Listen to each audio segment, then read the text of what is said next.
How rich is Amanda Bynes now, post-conservatorship? So glad you're here. Today we're going to talk about how rich Amanda Bynes is.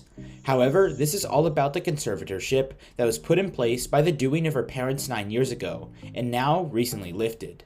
But without further ado, let us dive in. Amanda has an average net worth of $6 million as of 2022, according to Celebrity Net Worth. The actress has been in the public eye since she was only 7 years old, according to a report from the media site. Amanda made the television debut in a commercial for Bunch of Crunch Sweets.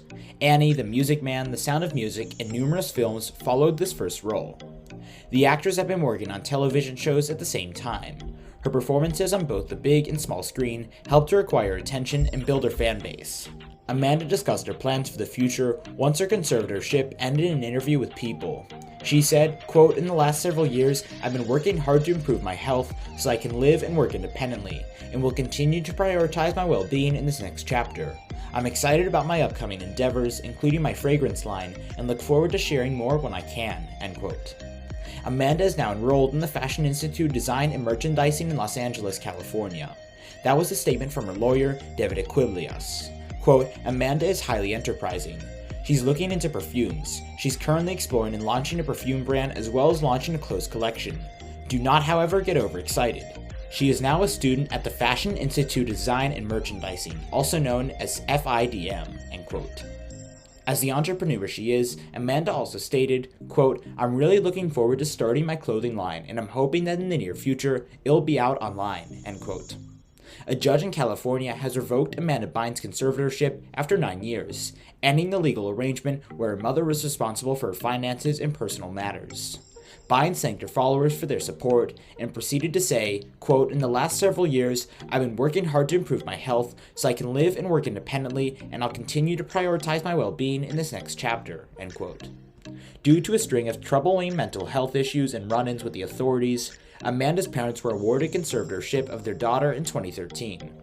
In February 2022, she filed a petition to have the conservatorship lifted, and in March 2022, the court agreed. As a result of her high income and real estate investments, she's accumulated a sizable net worth. At the height of her career, Amanda made between $2 million and $3 million a year, but that figure has decreased significantly over the years. Some of the factors that have contributed to her handsome net worth are salary and real estate investments. Amanda used to earn between $2 to $3 million a year at the height of her career, but that sum has declined dramatically over time. She made $144,000 in rental money the year before, but only made pennies on the dollar in royalties or performing compensation. Amanda paid $1.879 million in 2011 for a 4-bedroom, 4,600 square foot property in Calabasas, California. There were no other source of income for over 10 years, so she relied on the $9,300 a month rent. The house is expected to be worth at least $4 million in 2022, based on current market values.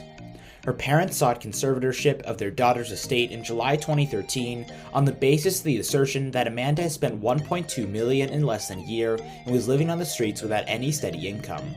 Both June 4 and July 2nd of this year, Amanda allegedly took $100,000 from her bank account. It was also said that Amanda had recently hired a cab to take her from New York to Los Angeles after she was unable to board an aircraft because she did not have a driver's license or passport with her. Amanda's parents supplied financial information about her at that time in an application in October of 2014. Amanda's entire assets were estimated at $5.7 million, of which $2.8 million was real estate and $2.9 million was cash or financial equivalents at the time of her death. It was also revealed in Amanda's financial disclosures that she made $145,000 renting out real estate assets last year. At the time, applying for conservatorship, in my opinion, was the parents' way to show their love to their daughter and protect her, and they were well within their rights. Whatever she was doing in her personal life was not acceptable for anyone's daughter for that matter, because it was just horrendous and not to mention scary. Bynes' stellar appearances in the 2000s will never be forgotten, but it's impossible to pinpoint precisely where she faded from the public eye. In reality, following the completion of Easy A, she decided to quit acting, which many people may not be aware of. It wasn't long after retirement with her that her Twitter activity began to pick up. Following her tweets requesting sex with Drake and alleging her father of sexual misconduct, a claim he denies, she said she was battling with drug misuse at the time. And that's about it, guys. That's how rich Amanda Bynes is after conservatorship, and how the conservatorship came about. Don't forget to leave us with your comments, answering the question: if you were completely irresponsible with your money by your own admission, would you let them control your money as a result of conservatorship? Tell us, and do not forget to subscribe to our channel right now, and hit the notification bell too.